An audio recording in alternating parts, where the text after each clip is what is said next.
Okay, I think that's the majority of people have joined us this evening.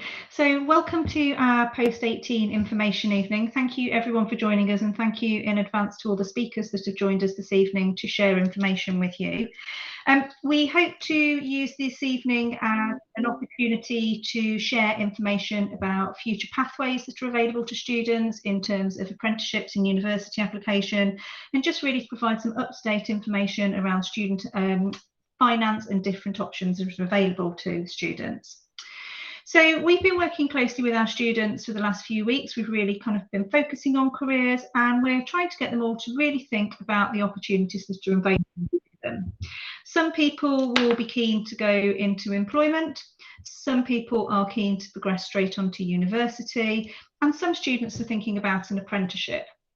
Now, with all of those, we're aware that not all students know exactly what they want to do. So what we're keen to do is to get students to look at all the options that are available to them in order to make the decisions about what they want to do with their futures.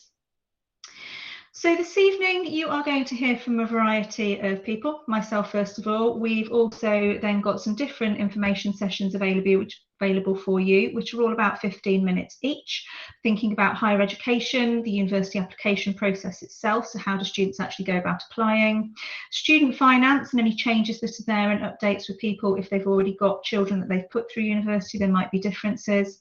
Some information on apprenticeships as an alternative route for some students, and a lot of students are looking at apprenticeship routes, we're very aware of that. And then I'm going to do some information about Russell Group universities, including Oxford and Cambridge, and this is information that I shared with students recently.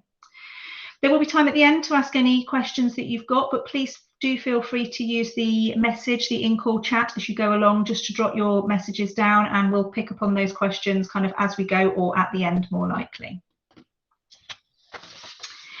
So just before I hand over to Kate from UWE, who's doing our first session, I just thought it would be really useful just to update you on what we have been doing with students so you're aware. So we started our career research after the half term, and we've been talking to students about their different options, and we've had some different speakers in, some that you're going to hear from this evening, just to get them really to think about the different routes. And what we always really say to students is please don't rule out any route, because being well informed and having all the information will allow them to make an informed choice about what they're doing.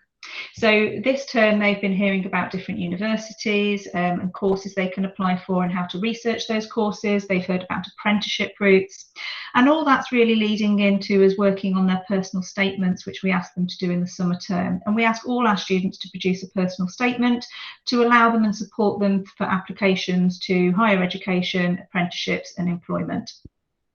During year 13, then once we have all that information, we will split our students in year 13. So those who we know are doing a UCAS application will work closely with our specialist in doing that, and myself, and Kim Budden works closely with our apprenticeship students, supporting them with their employability skills and helping them prepare for the interviews that take place for their apprenticeships. So just some key dates for you that we have available, and I will put all of this information on the internet on the Downend website at the end of the session for you, a recording of this and a copy of the PowerPoint. So students have already attended Apprenticeship Fair this year, where they've had the opportunity to meet with different apprenticeship providers, and on April the 29th we were taking them all to the Wise campus at SGS for the UCAS conference. This is an excellent opportunity to just speak to lots of different institutions, collect information about different courses, and just really get a bit more of a feel of what's out there and what opportunities are available to share. Some of the key dates which I thought was useful to share with you this evening: students will have mock exams in June for a week when they will be off timetable, but when they return from that, they were in the week commencing the 4th to the 8th of July, we will be having our enrichment week. So we'll be doing some kind of nice things with students, but as part of that week we'll be doing more career development work. So that will include a university visit where we'll take students to look around campus and find out more about university life, and we'll get them started supporting them with those personal statements and really kind of pushing to get those UCAS statements started.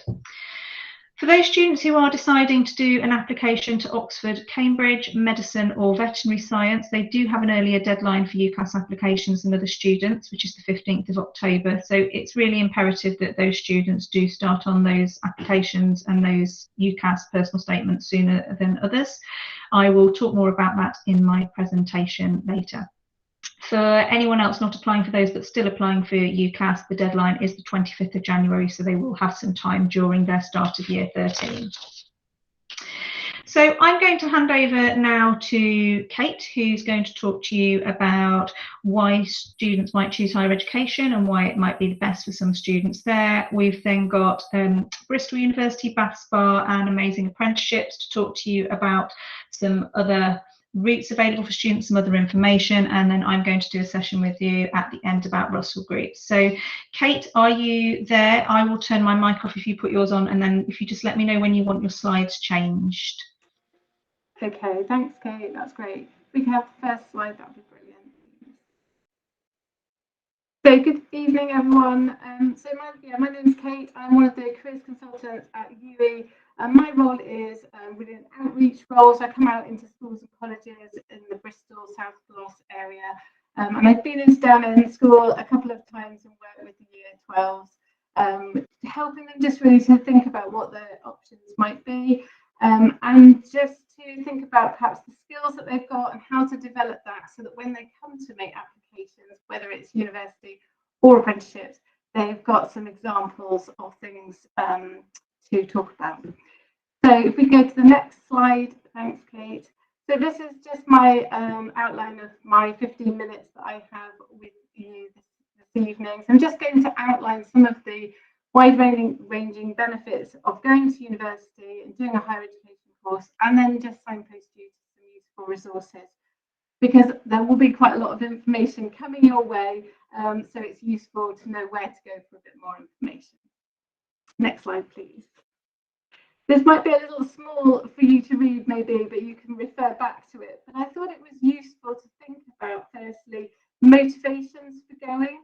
And this is something that we always ask students to think about, because they will have to talk about it when they actually come to write that personal statement. So it is really important to think about why they want to take their degree and the reasons for applying for university.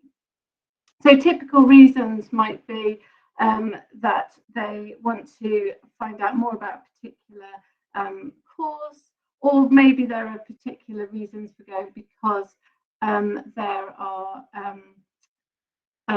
sorry, I'm just aware that maybe the sound's not any good. Is it difficult to hear? Yeah, I think you're breaking up a little bit, Kate. It's a bit in and out. Okay.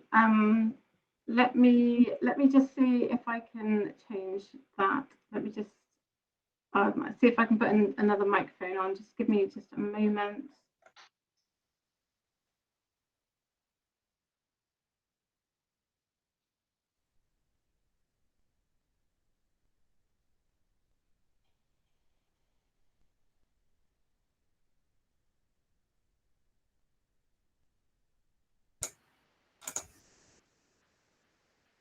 Okay, does that sound better? That's loads better, yes. Or is it no different at all? No, that's loads better, Kate. Oh. Okay, I can't hear. Okay, that's much better. Okay, I can't hear. Kate, could you just say something just to... Okay. Yeah, that's all good, Kate. We can hear you. Oh, I can't hear anybody, but that's okay. I'll just keep going. Okay, so one of the reasons for going is to specialise in a subject. If we go to the next slide, thanks, Kate. Brilliant. So what I'm going to outline are just 5 benefits in our talk this evening. So one of the main reasons for going is to specialise in a subject. And you can see on the slide there that there are 50,000 courses available in the UK. So there's a huge amount of choice. And if students are thinking that there isn't a course out for them, I would definitely encourage to get them to think about the UCAS website or look on Unifrog, which I know students have access to, and just have a look at the range of possibilities available. And asking some of those questions that I've put on the screen about whether they might be fascinated in a particular area, maybe they're curious about something specific, maybe it's something linked to an area of work, and I'll talk about that in just a second. So there's lots of choice, but they obviously have to be interested in studying. They obviously have to want to delve deeper into an area of study. So that is really important. If we go on to the next slide, please. On this slide, you can see some of those examples, and I've shown this slide before to students, because actually it shows them the differences of things that they're doing at the moment in their post-16 studies and all sorts of possibilities that are available. And this is obviously new to them. They can't do zoology down in sixth form. So it's really important that they see the scope of things that are available. And at this stage, it's really important for them to keep their options open and keep their minds open as well to what's possible. So delving into the subjects and really enjoying a subject is our first benefit. And if we go on to the next slide, the second is about having that student experience. Now, this obviously has been a bit different over the last couple of years, but obviously now we're getting back to more face-to-face teaching, and the experience is perhaps as you would typically expect a university experience to have. So on the screen, there are certain pointers here to have conversations at home in terms of what that student experience you want it to look like. I'm sure students have particular criteria. I know many want to move away, but there are also some that are looking locally as well. And just trying to tease out really what that student experience might be. Is it that they want to be local? Is it that they want to have lots of opportunities for work experience or some study time abroad? Trying to tease that out is really important, but this could be wide ranging. So trying to tease that out is important. It's often the first opportunity students or young people get to be independent and all those skills that come with this experience. It's not just about the course, but obviously the course is absolutely vital to get that right. So on the next slide, the third benefit is about entry requirements. And there could be a possibility that our young people are thinking about a particular idea or goal that might suit them. There are many 17, 18-year-olds that have a clear focus. And as we know from looking at the vacancies for graduate positions last year, about 70% of graduate vacancies asked for graduates from any discipline. So it's not as though they've got to decide exactly what they want to do beyond their university course. But I show them this slide because when they see that job of a librarian, that is surprising to them. They don't necessarily think that that is a graduate position. And I think it's also a good reminder for all of us that actually we need to check out the entry requirements, because there might be some surprises. There might be some differences that we expect of what a graduate position is. So it's always good to check out the information. Next slide, please. And so then thinking about preparing for jobs of the future, I think it's fair to say that students that go to a university course have the time to think about what they might do when they finish. And I thought this report was quite interesting at the end of last year, showing that actually graduates are going to be potentially more adaptable for new jobs that are emerging. And things like artificial intelligence, automation might have a significant and has had a significant impact on jobs. The pandemic has had a significant impact and has changed roles significantly in some sectors. And actually what we're seeing is that graduates are better placed to adapt to some of those changes. The Office of National Statistics show that graduates will be more likely to be in work and employed and more likely to earn more than those that are non-graduates. So it's an opportunity to prepare for jobs of the future. And also, if we go on to the next slide, My final point about some of the benefits is that actually it prepares for today's jobs. I showed this to a group of students in a school locally today, and they thought the percentage of graduates that were unemployed ranged from 35% to 65%. So when I showed them this at 7.7%, which was last year's figure, then they were quite shocked at that. And it reminds us that we need to look at the information, we need to go back to the facts rather than perhaps hear things or have our preconceived ideas about graduate level roles. So they are in work. That figure has gone up a tiny bit since the start of the pandemic, but I think the next figure on the slide is really important, that actually 72.4% of graduates needed that first degree to get into their first job. That for me is perhaps more important than how many people are in work. So preparing for today's jobs, and we're hearing of graduates who are getting jobs even if they haven't managed to get their first job because of the pandemic. They're actually getting into work now. So on the next slide, in terms of signposting, uses some really handy resources so that you can find out a little bit more. This is a great resource, the Prospects website. If students and parents have an inkling of a particular course that might sound just particularly suitable, then this is a good resource because you can find out what you can do after the course, and it lays out the sorts of skills that you might develop and also where you can go in terms of jobs or further study. So I would definitely recommend that one. And then the final slide, just you might want to take perhaps a photo of this one, shows you the really useful websites that I use when I'm working with students particularly, because it'll take you to various bits of information. The Open Days one obviously does what it says on the tin, and so you can find out all the different open days. Some are virtual, but most of them now are face-to-face.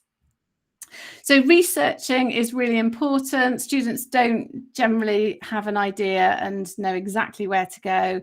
It's always really important to find out all the details, because one university course is going to be very different from another university down the road. So getting that information and starting now means that people can change their minds, you can explore lots of different ideas, and that's definitely what we'd encourage, so that then our young people can make really confident decisions about what they're going to do beyond their sixth form. Thanks very much. Thank you, Kate. That was really informative to give you an idea of what the options are for students and also starting that research. We did spend some time with our current Year 12s on Tuesday looking at the Open Days and Unifrog and different packages that we can have to support students, and just starting to find out about those courses. So that sits really well. So our next speaker this evening is Precious. She's from Bristol University, and she's going to actually talk about the university application process. So if a student does make a decision to apply, what's the process that they need to go through? Precious, yeah, I'm here. There? Brilliant. I'll hand over to you. 2 seconds. Hi everyone, my name is Precious. I'm a student recruitment ambassador at Bristol. I'm also in my 6th year of my degree in medicine.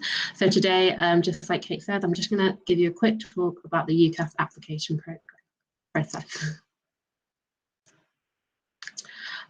So it basically starts off, and I think what Kate's been saying, that she's already been introducing the students to doing a lot of research. So once you kind of figure out what degree you want to study, if you want to go through the higher education route, then definitely, if you can, go to some open days.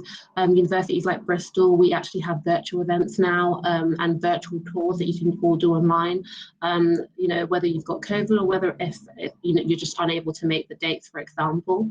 Definitely have a look at prospectuses and even just the university websites, because they will tell you a lot of information, more than what a prospectus can tell you anyway. And September is when the UCAS applications open.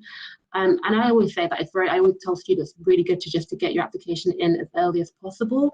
That way you can just start focusing on other things, especially if you may need to sit like an admission exams after or maybe before, for example, or if you have any work experience to get sorted out. October, you have the early application deadline. Now this is for students applying for Oxbridge and also students applying for your vocational courses, so things like medicine, dentistry and veterinary science as well. January is when the majority of UCAS will close, so you need to basically get all the application in by then, and then hopefully before May, because obviously that's when exam season starts, so you don't hopefully the students won't get too stressed out, but you'd get your offers and then you can start to decide whether you want to firm, what university you want to firm, so basically make that your first choice and what university you want to ensure. And I'll go through that a bit more later on. And then in summertime, you get your results and you go through clearing, or you just go to what your first choice was. Next slide, please.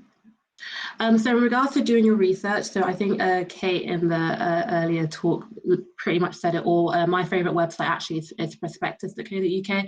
I can't recommend that enough, especially if there's a student that doesn't really know what exactly they want to do. So doing your research is fantastic, and you can use so many different websites. UCAS is actually great at it. It can show you all the different degrees that are available and what universities offer them as well, the different types of joint honours you can do with it, because there is a lot available. And I kind of already said some of these as well, so definitely open days as well. It's just to get a feel of where you want to go, because obviously lots of universities will study the same thing. So I don't know, majority of universities will study English or maths, so then it kind of whittles down to, okay, what area do I like, for example. So open days is a really good thing. And then league tables as well, if you're looking at, okay, where have the best business school, where have the best medical school, then they can definitely help. And that's also something that can, help you and your student basically to whittle down what's going to be your 5 choices when applying on UCAS. Next slide, please. Okay, things that you want to consider, and I guess this goes back a bit more. I should have put this slide a bit earlier before you kind of apply. Is once you decide you want to go to higher education, what subject do you want to do? Do you want to do a vocational subject, which may require you to do some admission tests, for example, or do you want to do a non-vocational subject? Do you want to do something that's more practical, more theoretical? So, for example, in Bristol, because we are Russell Group, we are quite research intense, so things like our psychology courses will have quite a lot of research in that. Is that what you're into, or would you rather just focus on the theoretical aspect? And that kind of links in as well to broader specialists. Do you want to be kind of have the opportunity to really to what you're learning about and further that in research, hoping for publication, for example? All these kind of things now. Do you want a single or combined honours? Do you want applying for a university that offers that especially as well? And again, Kate, wonderful talk earlier, said it, because 71% of graduate jobs don't actually ask for a specific degree for you to have. So actually just doing something that you're really going to enjoy at university, that you think you're going to get a good grade at it overall, is probably what's most important. Next slide, please. Okay, and yeah, and as I said earlier, the UCAS website is a great place. You can literally just search for, depending on what you want. Some people are like, okay, I just want to know what courses do law, or some students are like, okay, I just want to know what courses I can do in Bristol, for example, because I really want to go to Bristol. Or again, if you're interested in apprenticeships as well, UCAS now has that available for you to have a look at, because obviously higher education is not the only route that you can follow.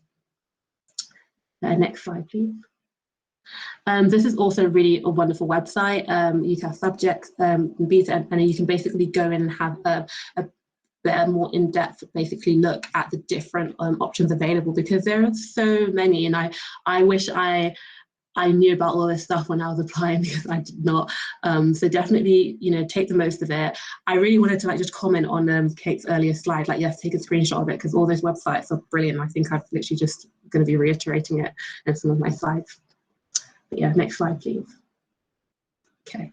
Again, for choosing a university, kind of said some of this earlier, but it's really about what is most important for you. So things like, do you care if you're going to a Russell group or not? Are you quite concerned about being on the league table? And you know, all this, and those two actually are really important, I guess, when it comes to graduate prospectus. So have a look at that as well. As a student, do you want to be in a city environment, or would you rather be in a campus environment where there's just kind of students around you? The distance that you want to be away from home, the size of the university as well. I know one of my friends went to quite a really large university and she found that really overwhelming actually, and that's something that I never considered at all. I just thought universities were all the same size, you know, but there's actually quite a big difference in it. So it's really important actually to just figure out what you want or what the student wants as a preference, and you know, all these things really help shape and whittle down from the so many different types of universities, whittle it down to like the five, your top five essentially. Next slide, please. Okay, how to apply. So you apply for a UCAS. I'm sure the College Sixth Form will help your students with all the setting up, but essentially apply for a UCAS. It's quite a simple process. You write one application, and this application is going to be sent out to the 5 choices. So I always say, I use the example of medicine. You can only have 4 applications to medicine or to dentistry, for example, and your 5th one has to be something that's not medicine or dentistry. And so that's why a lot of students tend to have a 5th option of biomed or biochemistry or biology, something like that, because you only have that one application essentially. And so every kind of university is going to read that, but because a lot of biomed and like biology admissions teachers are used to seeing medicine personal statement, they can accept that. But however, if you were going to apply as your 5th choice to, I don't know, something like law, that might be a bit different. So just be aware of that you only have one application, and that also goes the same with joint honours. So for example, if you have a couple of joint honours like economics and philosophy, for example, however, one of the applications that you're applying to is just philosophy, be mindful of that, because obviously you're going to still need to talk about economics because of the other applications. Yeah, next slide, please. So yeah, this kind of is a bit more on the details of like the beginning part, I guess, if you want to call it that, of the UCAS application. So again, you just write your personal details. This is where you put in your GCSE grades and your A-level predicted grades, all that good stuff. And any jobs that you've done as well. So if any of the students have any part-time jobs or anything that they want to talk about, I remember I put my part-time jobs in there as well. And then their personal statement, that's something that, you know, I really encourage the students to get it done during the summer. It's so helpful to get it done early. Getting your application done early is helpful just in general, but especially the personal statement. And also your teacher references, which the teacher will obviously take care of. Next slide, please. Okay, additional application requirements. So this is what I was kind of talking about, especially with the vocational courses. So things like medicine, you're required to sit, I think pretty much every medical school now, correct me if I'm wrong, if anyone knows otherwise, requires an admissions test, so either the UCAT or the BMAT, and depending on which one you take, you can basically take them before you actually do your application and get the results back early, and some of them actually you take after your application, so it's kind of a bit of a, I don't know, riskier one if you'd like to put it in that way. And then law, for example, not every law school, but let's take Bristol, speaking from Bristol, we require the LNAT. So it's just important that your student knows that, okay, I'm applying for this degree. I just want to make sure that you know, if there is any additional application requirements, I've done that, because a lot of students can get caught out with that. So it's really important. Just have a look on the university's website that you're interested in, and it should show you all that information.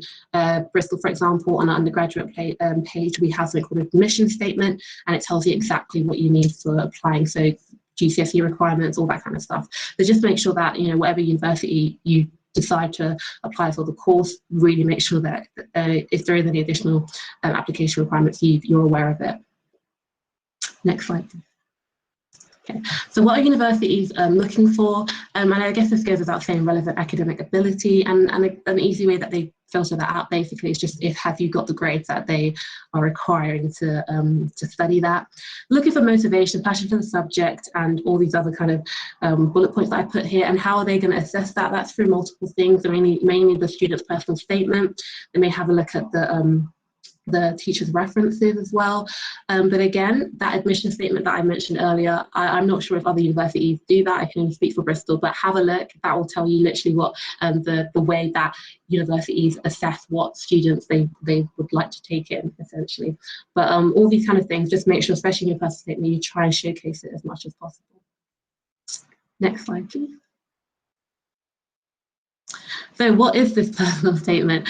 Oh, I remember dreading doing it so much when I was finishing year 12, and it is long, and I would say definitely try and encourage your student to do it really early and do it in bite-sized pieces, because that's honestly, in my experience, the best way to get it done. And essentially it's I like to describe it as like a cover sheet. So when you're applying for a job, you're telling the university why they should pick you as opposed to somebody else. So this is where you can show yourself all the great qualities you have, all the things that you've done to kind of give evidence that yes, you really do want to do this course, you're going to stick with this course, you're going to be great for this course and for the university as well.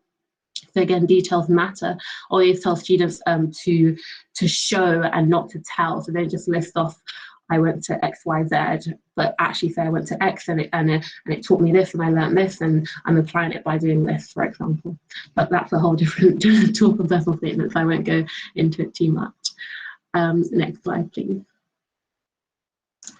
For the personal statement essay as well, a good way to start off, and I think this is probably the best tip, because I didn't know any of this stuff, so I was really confused when I was applying. But treat it as an essay. You know, I'm pretty sure every student has done an essay in their academic life, in English, GCSE, or whatever it may be.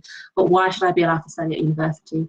And you know, that can be a really nice starting point for them, and then later on they can tweak it, and that's why it's important again to start early, because then you have a lot of time to tweak it. But yeah, treat it like that, and I'm sure there'll be a lot of teachers are happy to help read over or provide some guidance when they've got their first draft done, for example. Next slide, please. Okay, so you filled out your UCAS, you've got your teacher's references, you've done your personal statements, you've figured out what degrees you want to study at, what universities, you've sent it off. So what happens next? So depending again on the university and how the admissions work, the application will be read by them and it will be filtered by them, essentially. And if there's any interviews, so things like medicine or dentistry or design engineering, then they'll offer out interviews. If not, if not, then they will just offer out their either conditional or unconditional offers, and then essentially you just wait for results day. But all this kind of decision of whether you've got an interview or whether you've been given an offer of some type, all this will be relayed back to you through UCAS. So during this year 13 period, UCAS is the student's best friend, essentially. Next slide, please. Okay, so I've mentioned it earlier, so a firm and insurance choice. So after submission, so once the universities have read the student's application, and if they decided that yes, they like the student, they want them at their university, a university will offer a student two types of offers. The first one is a conditional offer. I think this is the most common type offer, and it's conditional because if you meet our entry requirements of, for example, 3 A's, then yes, we'll happily take you on. Perfect. And you have an unconditional offer, which I don't actually hear about a lot. And essentially what that means is that regardless of you meeting our entry requirements of 3 A's, we will take you in anyway. So those are the type of 2 offers that you get. And then once you receive, and I always tell students, like, unless you know for 100% sure that there's one university that you want to go to, then fine, you confirm and ensure as quick as you want. But I always say there's no rush. Wait for all your 5 applications to come through, because they're the deadline I think that they need to give you a response by. And then you can decide on what you want to firm and what you want to ensure, because you never really know, you might change your mind.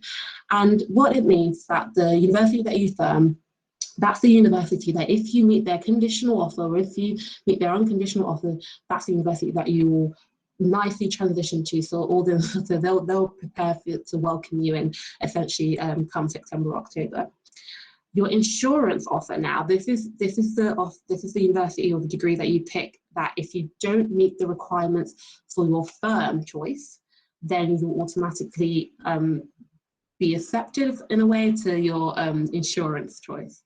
I hope I've made that clear. So essentially, I think a lot of students get confused that your firm choice should be where you 100% want to go, and your second choice, your insurance choice, should be where if you don't get your firm choice, you'll still be happy to go to.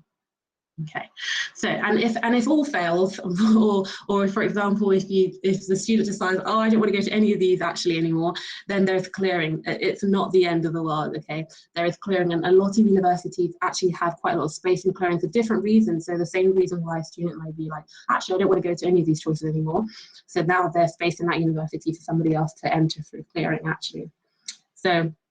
It doesn't have to be because you haven't met any of your grades or any of your offers. It can be because actually you've decided you want to do something else, or you don't want to go to those places anymore. Anyone can go through clearing.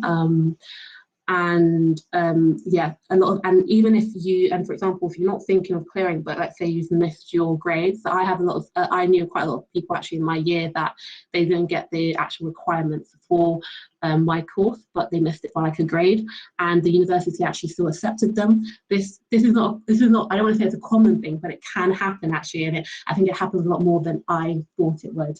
So yeah, so it's not always the end of the world to say. Next slide, please.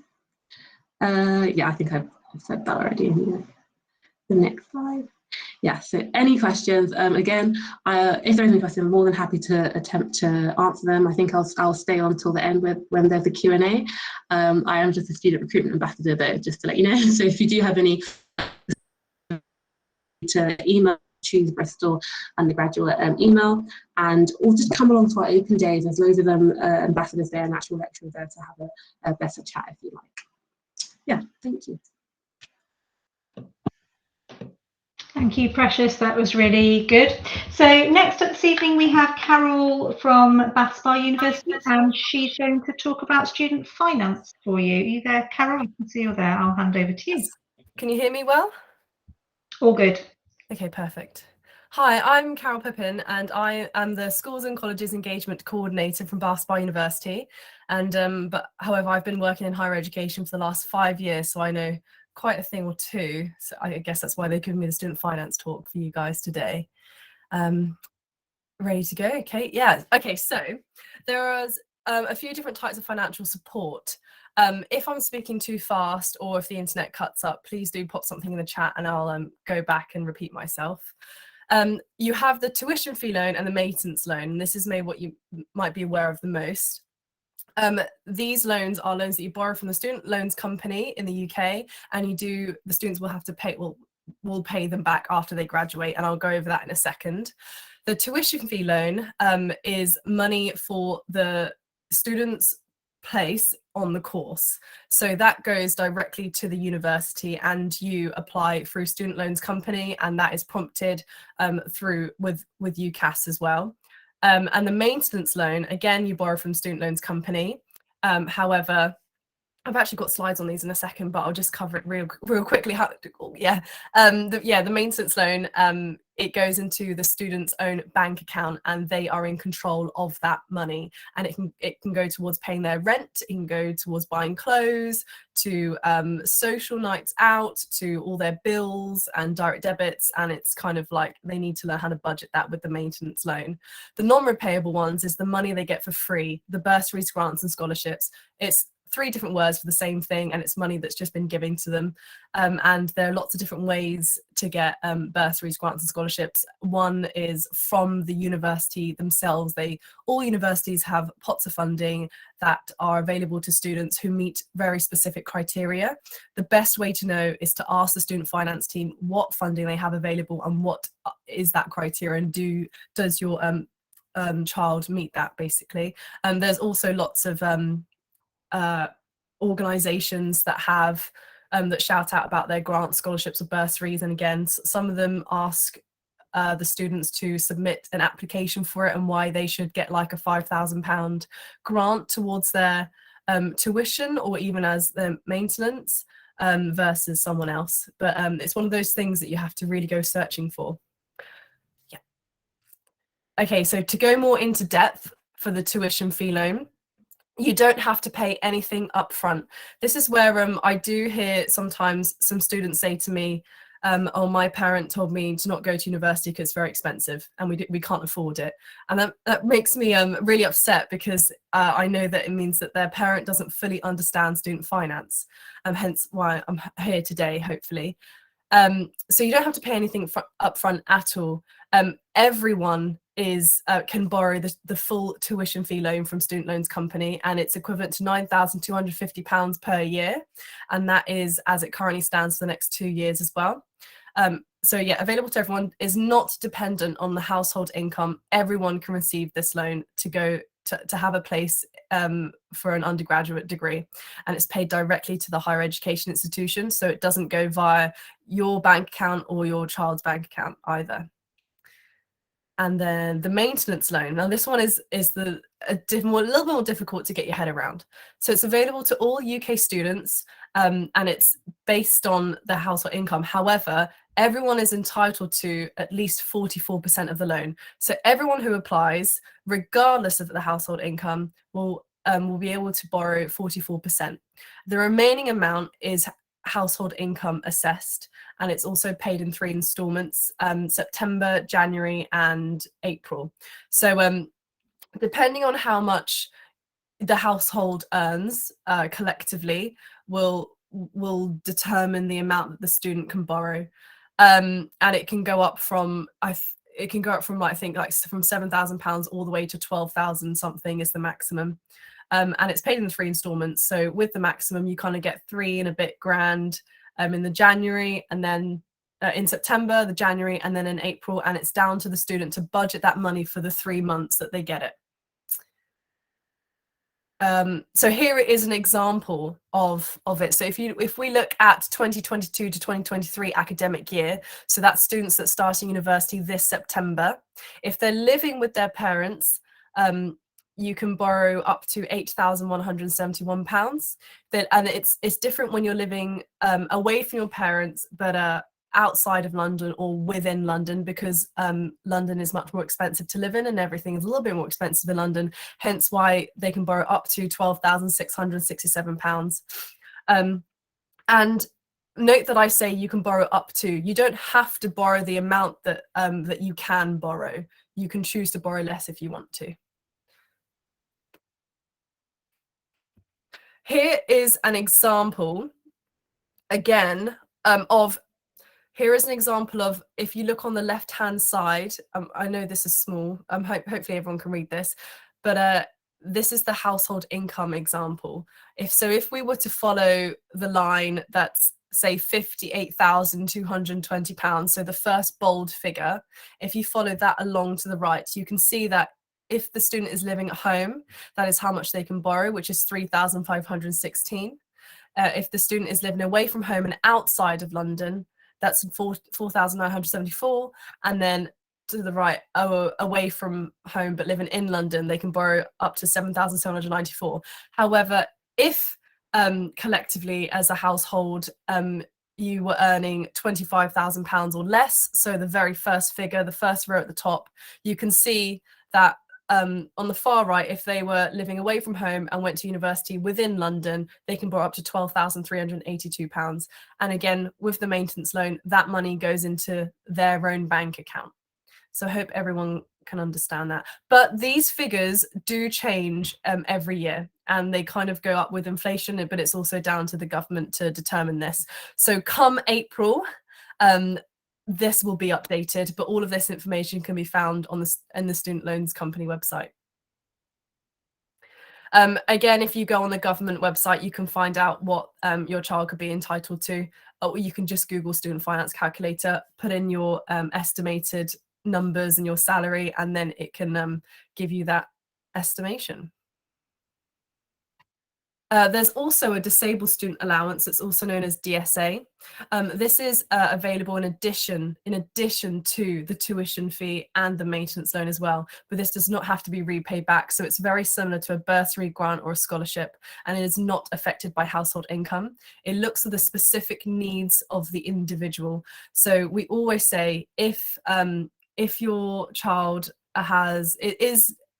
is disabled in any way, whether even if it's dyslexia or dyspraxia, or they're neurodivergent, or has a physical disability, please always put that in the forms, because they could be entitled to a lot of help that they weren't aware of. So here's an example. If we look at the 2022 to 2023 academic year, for undergraduates and postgraduate students can get up to £25,575 a year for support, depending on their disability. And other forms of financial support as well, NHS funding with a training grant if they're doing any courses that are linked to the NHS. There are means tested bursaries, placement bursaries. There's estranged young people support, subject specific scholarships, and also sporting music excellence scholarships as well. And again, after enrolment, once they are a student at the university, they can also access financial support from the university or the student union too. Here are some websites to look for scholarships. All you've got to do though is just Google scholarships, bursaries and grants, and there's some great ones that advertise some really big scholarships on there. Okay, so just a real quick rundown. So student finance is online applications. You don't need to wait for an offer. Apply as early as possible, because it can take up to 6 to 8 weeks to process. It links with the UCAS, and as parents you have your own portals, and there's lots and lots of information online. But I'm going to stress again, to apply as early as possible. You do not need to wait for an offer to come through, whether that's an unconditional or a conditional offer. The reason being, even if your child is on the fence about university, the reason being for this is because of how long it can take to process an application. If your child is on the fence, I would start the student finance application as soon as you are able to, and then if they change their mind, they don't want to go to university anymore, then you can just inform student finance of that, and they can just stop your application. It doesn't matter where in the process it is, they can just stop the application. But if they were to start an application, let's say in the summer, that means that your child may not actually receive the money that they need come the start of the course. So it's always good to get that started as soon as you can. Okay, so repayment. So let's say after they graduate, they could be in essence over £40,000 in debt, I say.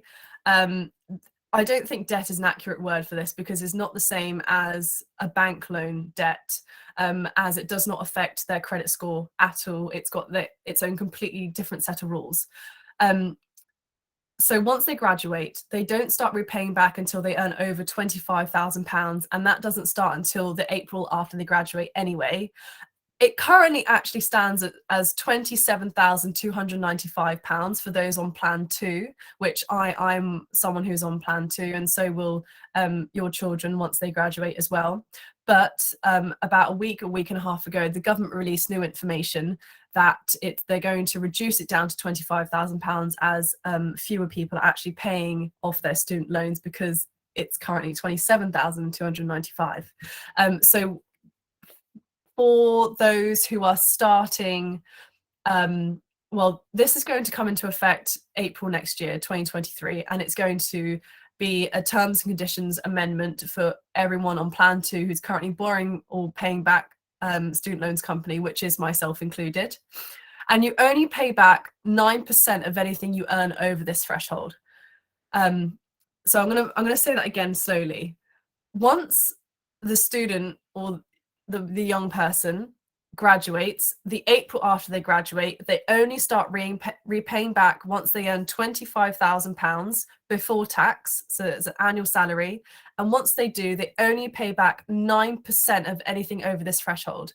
It is much easier to understand it if they are working for a company or an organization and they get paid automatically PAYE into their bank account. The reason being is on their payslip, they can actually see the deductions of what they receive before tax, and then everything that's getting taken away. So the national insurance, their tax, their pension, and then the student loans, student finance will be taken away. And it's 9% of what's over that threshold. So on a payslip, it is the least amount, it's the lowest thing that gets removed if that makes sense. Can I have the next slide? Yeah. So you don't start repaying back until the April after you graduate. Oh, if your earnings fall, your contributions fall too. So if, let's say, they were earning £30,000, tax is a couple of hundred, national insurance is a couple of hundred, pension is 6% of that monthly salary, and 9% is actually about £20-30. Really, if you're earning, I know if you're earning £30,000, 9% is about £20, so it's really next to nothing. But if your contributions fall and if you dip below the threshold, then it's automatically paused. Those who will be self-employed have to do their own taxes, so it's really vital that they get this maths right, or they employ someone to do it for them. So that's really good to know. You can repay early if you want to. Let's say if they win the lottery or if they've come into a lot of inheritance, you can choose to repay the whole thing off early if you want to, but you don't have to. You still have to repay if you move abroad. The remaining debt is written off after 40 years or if you can no longer work.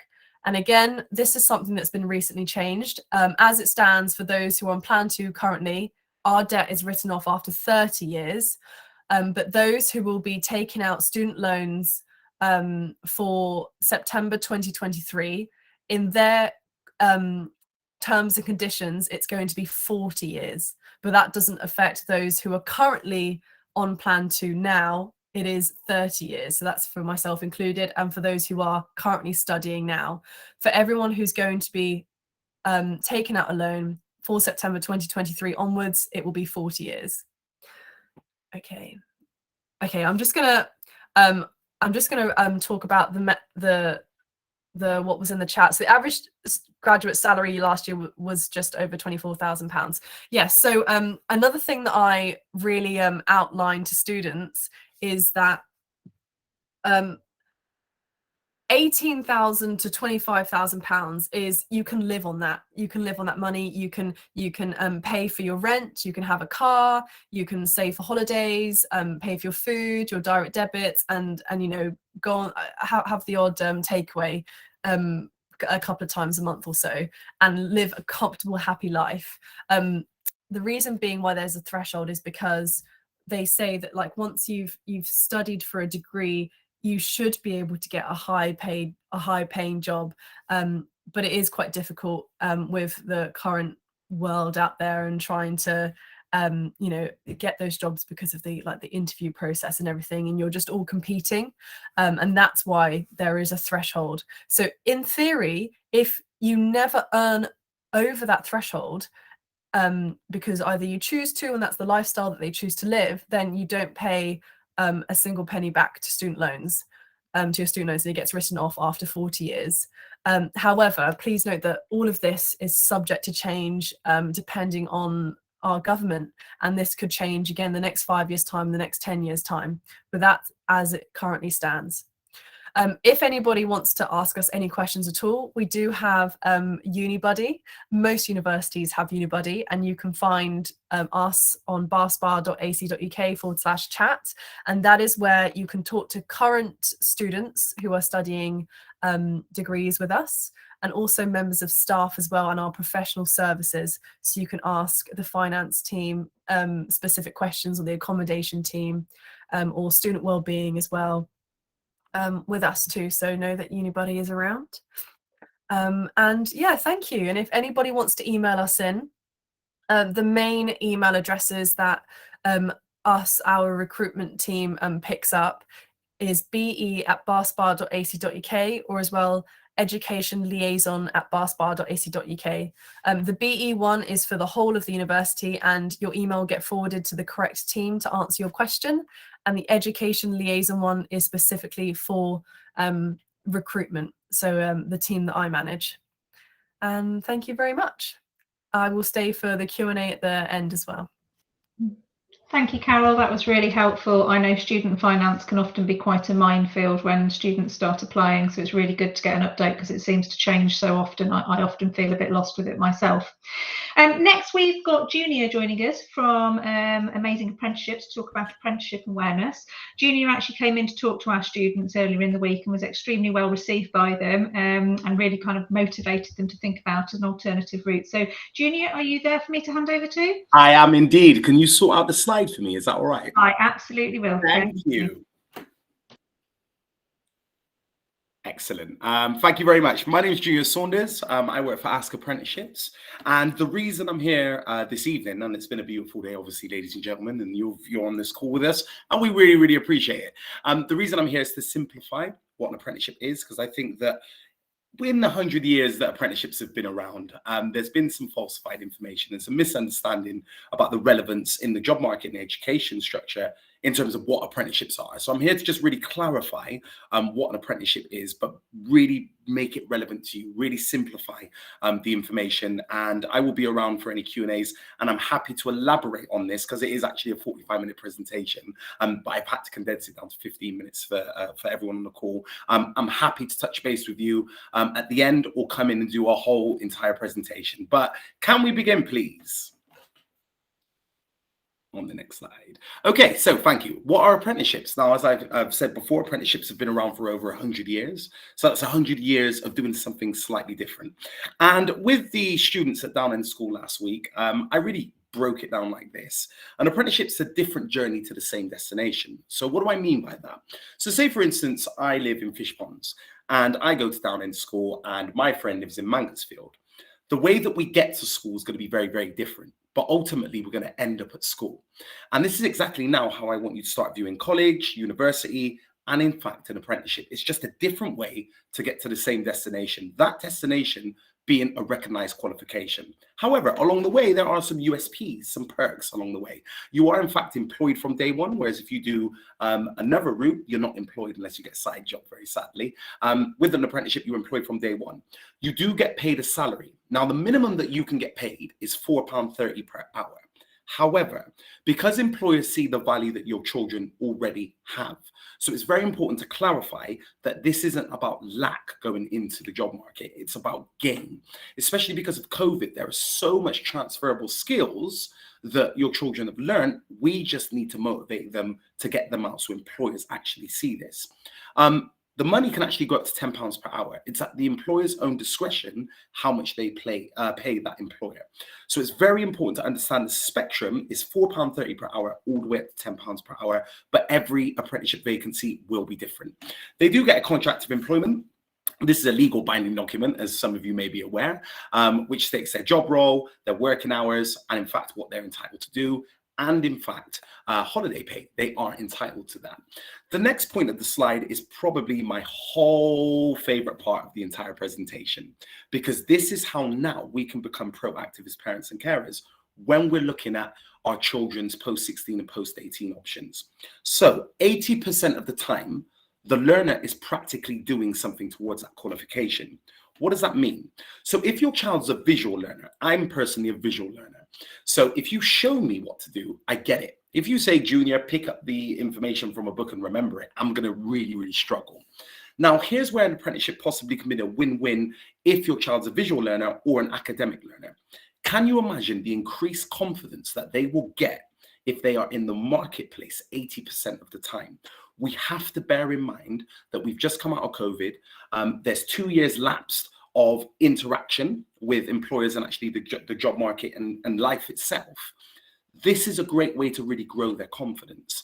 So it's very, very important to clarify if they're a visual learner, then actually they're going to spend 80% of the time doing something towards the qualification, which is no less or no more than going to university. The awarding body might be different, but they've got 80% experience. And then 20% of the time, they actually go to a college, an independent training provider, or in fact, a university. And that makes up the entirety of 100% of their qualification. So parents and carers on the call, I have a question for you. If you speak to your child next, either it's this evening, tomorrow, ask them, are they a visual learner? So if they're shown what to do, they get it.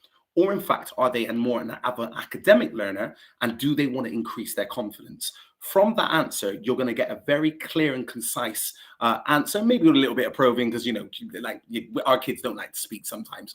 But from that, you can start engaging in conversations around what their post-16 and post-18 routes are going to look like. And again, impartiality is power. We have to promote universities. We have to promote sixth form. We have to promote apprenticeships, because actually it's about you making the best choice for your children. Typically, it lasts between 1 and 4 years. It's really important that their mindset is right. What I wouldn't want anybody to do on this course is to go into something because they feel like they have to do it. I'm all about giving them, the right information, but actually empowering their self-esteem along the way as well. An apprenticeship does last between 1 and 4 years if we're going in an intermediate level. So if they find something that they're genuinely interested in, if you convert that interest into a passion, then actually what's going to happen is they're going to be more inclined to give it 110% naturally, because they're enjoying doing that. So I always say to learners in particular, if you find something that you're genuinely interested in, then actually it will be a great way to go into that. There are over 600 different types of apprenticeships that you can do. So again, going into the 1 to 4 year margin, actually, if we find something that they're interested in, that can really progress them further. Intermediate and degree level apprenticeships, I'll go on to a little bit later on. It's a real job with real responsibilities. How much of our children phone us and tell us, actually, we start an hour later because everyone else is. And we don't want to give them that independence because they're our children, but actually they want to show us and demonstrate to us that they can be independent. An apprenticeship's a great way to do that. So it's a real job with real responsibilities. And one thing I really want to clarify to you is that it's not an easy option. So again, it's not secondary to go into university. It's university is not better than an apprenticeship, and the apprenticeship's not better than university. It's just a different way to get to that qualification. So the entry requirements will be listed on the gov.uk website when they apply, but we're looking for interpersonal skills. How did they cope with COVID? How are they proactive and not reactive in situations? How are they in terms of hands-on learning? These are the questions that are going to really, really help them and motivate them to find the right apprenticeship. Next slide, please. Thank you very much. Okay, so apprenticeship levels. On the left-hand side, we've got intermediate, advanced, higher, and degree. And on the right-hand side, we have the equivalent education level. So this is the traditional route which post-16 and post-18 students tend to go down. So they go to school, get 5 GCSE passes, go on to do two A-levels, foundation degree and above, and then a bachelor's and master's degree, and then their life is sorted. Now, when you do an apprenticeship, there is no less or no more than the equivalent educational level. So again, different journey to the same destination. If I turn around to everybody on the call and said bonjour, you will say bonjour back if you know what French is. If you turn around and you say hello, then you would say hello back, depending on what kind of mood you're in. So just because I've said hello differently doesn't mean that any kind of communication is any less or any more. It's just a different way of saying it. So if you could internalize the information that's on the screen currently at the moment, that's really, really going to help you to understand that actually just because something's worded different doesn't mean that it's any less or any more. It's just a different way of saying it, okay? In some instances, not all instances, employers favor people who have done an apprenticeship because they've got the hands-on experience. So when they're able to demonstrate real examples of working in a real workplace, they have a plethora of examples, where somebody who may go to university may not have that experience because they've been in university 100% of the time. Next slide, please. And another button. Thank you very much. So higher and degree apprenticeships. So just to recap very quickly before I go, the learning, 80% of the time, they're practically doing something towards a qualification. The time now is to ask your children, are they a visual learner? So if they're shown what to do, they get it in a pose to actually being 100% of the time in the classroom. If they are an academic learner, do they want to increase their confidence in the workplace? That's going to be a really good question to ask them to then begin looking at their post-16 and post-18 routes. The salary, £4.30 per hour from day one is the minimum they can get paid.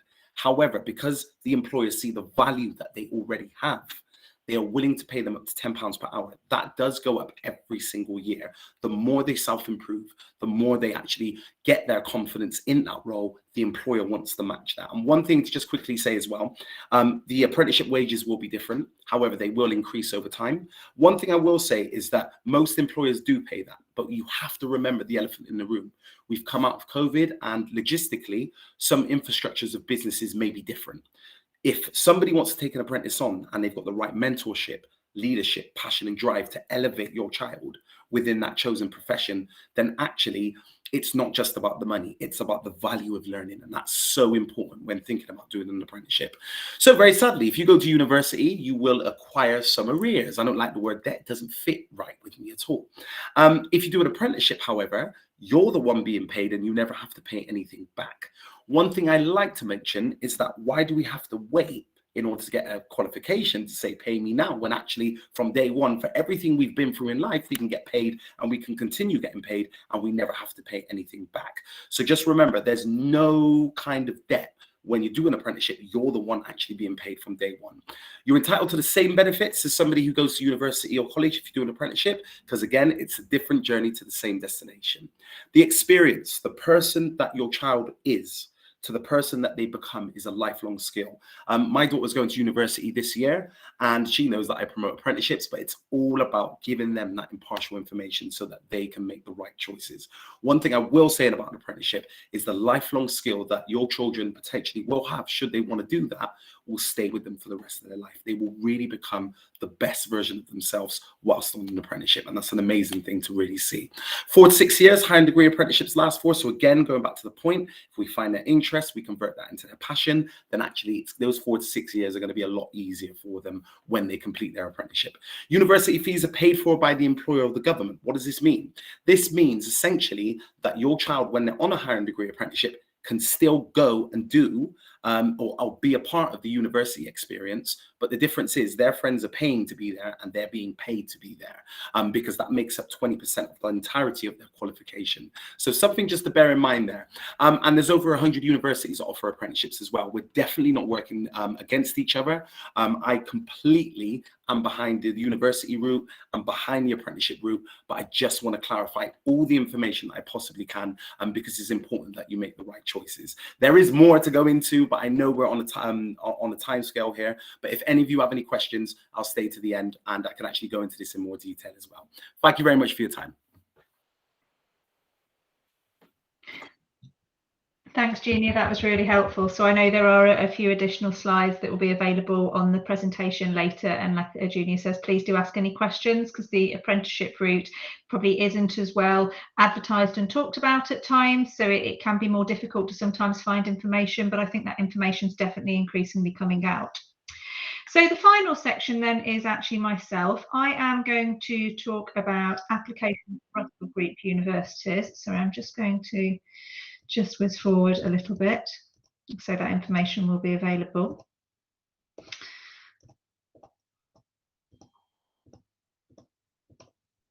And think about applying to Russell Group universities. So I shared this information with students a couple of weeks ago, just to get them really to think about the options available to them. So Russell Group universities are a group of 24 universities in the UK, and they make up about 12% of the higher education sector. They tend to be long-established universities. They include Oxford and Cambridge, and they tend to rank highly in the UK university ranking tables and often focus on research. They also do tend to have higher entrance requirements than some other universities, but that's not to say that they're better than other universities, but they do have a different focus sometimes.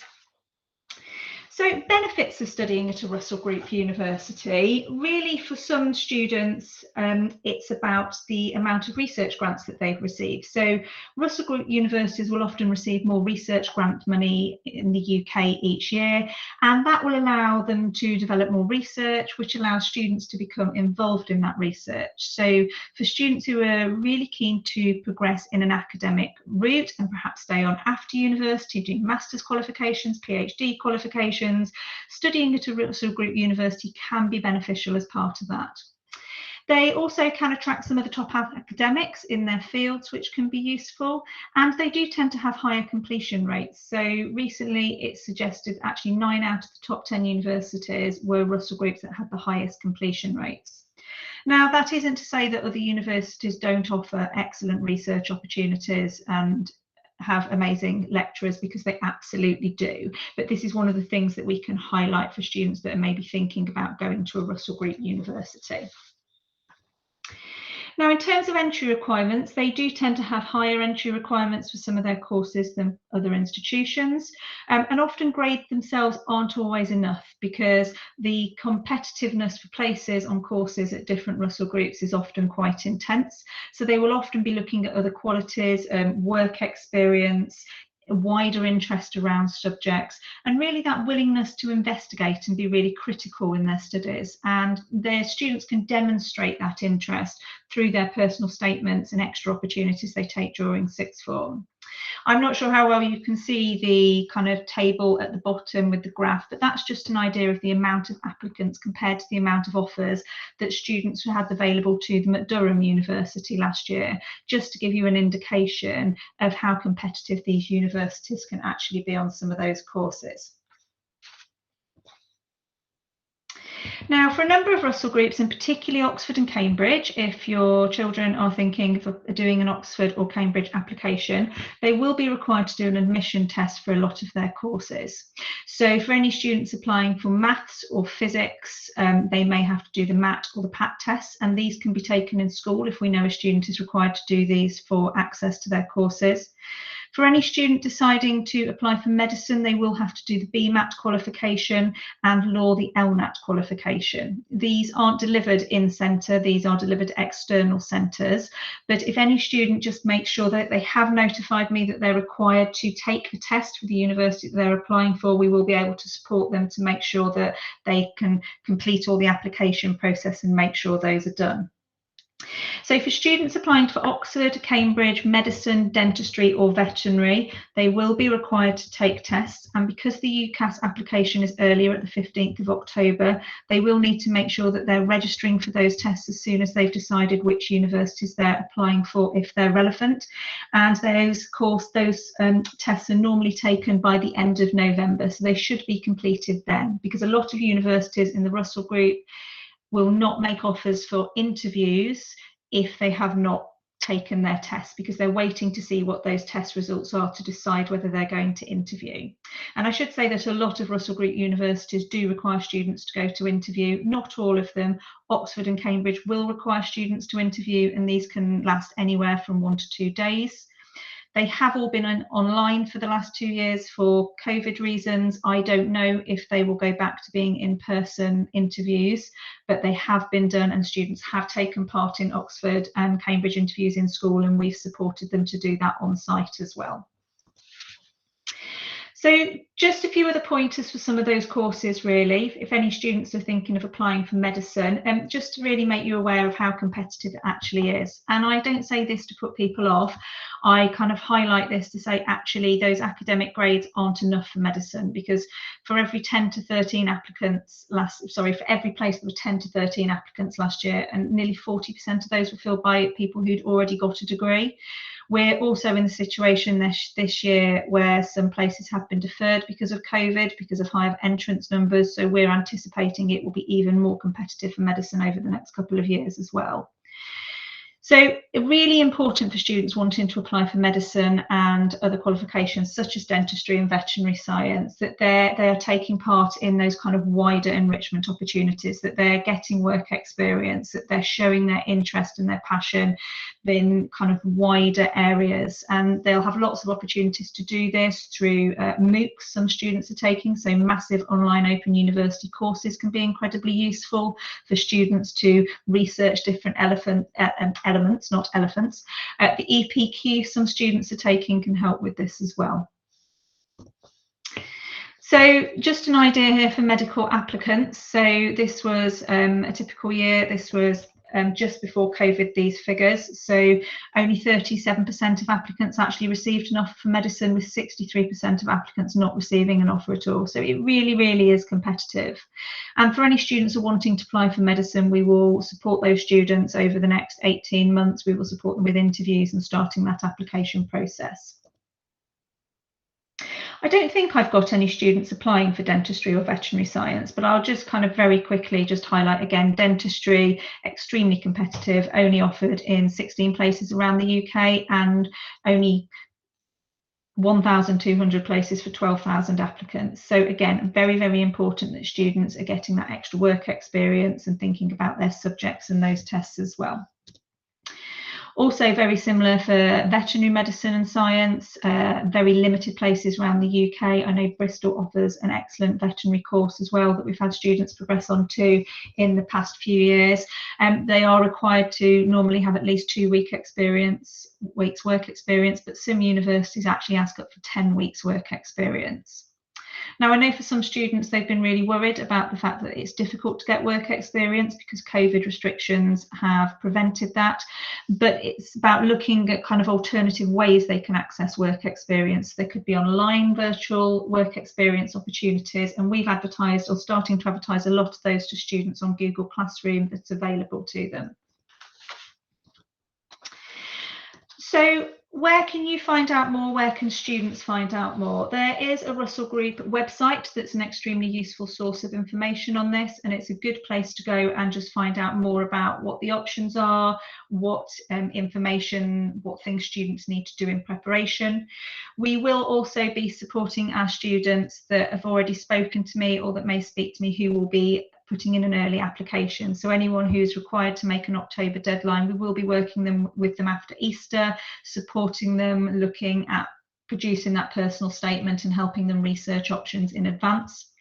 There are also lots of resources available directly for students on our Google Classroom. So the presentations that we've done with them over the last few weeks about researching courses, there's booklets to help them as well. So please do encourage them to come and talk to us and highlight. I think I'm pretty aware of who our students are who will be applying for these, because we tend to know what careers they're applying for to help kind of target that information. But just kind of, if you could ask them to highlight to us again, so I haven't missed anyone, that would be brilliant.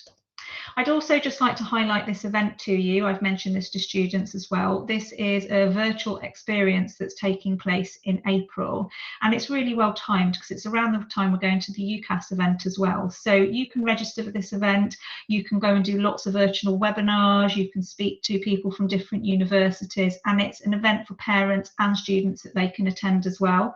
So students do have the link to register for this, or you can use the link on this. Like I say, I'll share this PowerPoint after tomorrow. I'll try and get this on the website. So that's really all the information from me. Just before we finish, I'd like to say a massive thank you to all our speakers for their time this evening. It's been really, really useful. And also to Kim Budden, who's organised kind of all the different speakers. So thank you so much, Kim, for kind of organising this and pulling it all together. If anyone does have any questions, we will be staying online for the next 5 minutes if you'd like to pop your mic on and ask a question, or if there's anything you'd like to drop in the chat. But if there is something that you think about after the session, please do feel to drop me an email on my email address, which is on the screen now. And if I can't answer it, I will direct you accordingly to answer it. But thank you everyone for your time this evening, and I hope it's been useful. Thank you.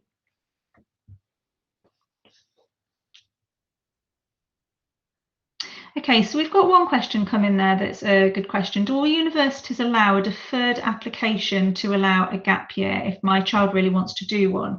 Students can apply for a gap year. So there's 2 ways they could do it. They could not submit their application and wait that extra year, but get everything ready this year. Alternatively, once they've been offered, so when they complete their UCAS, and please do someone jump in if I'm saying something wrong who's from a higher education institution, they can either say at that point of application that they would like to defer their place, or once they've been offered, they can approach the university and ask to defer their place. Now, I can't guarantee that universities would do that, but they might be better, therefore, to say they are looking to defer their place when they complete their application. That is an option.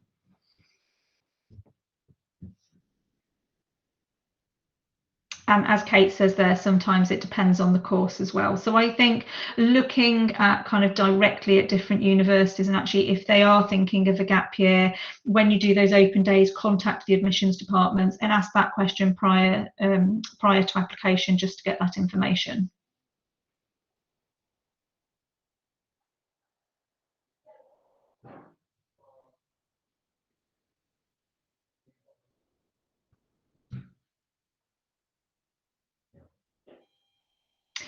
I don't think there's any more questions coming in on the chat. Like I say, we will stay online for a few minutes. So thank you very much if you're leaving now.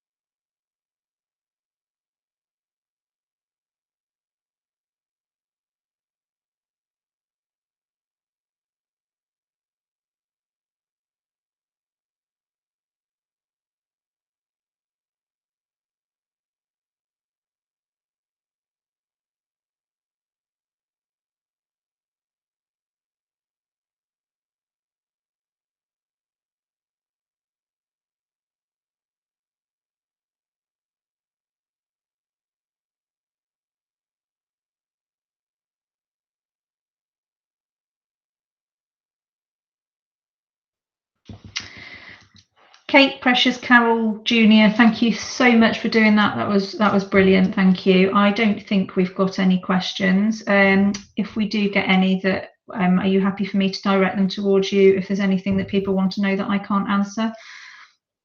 Absolutely, yes, that's absolutely fine. No problem. No problem, Kate. That's brilliant. Thank you so much. I hope you all enjoy the rest of your evening, and thank you for your time. Thank you. Of course, no worries. Thank you for putting this together as well. Thank you.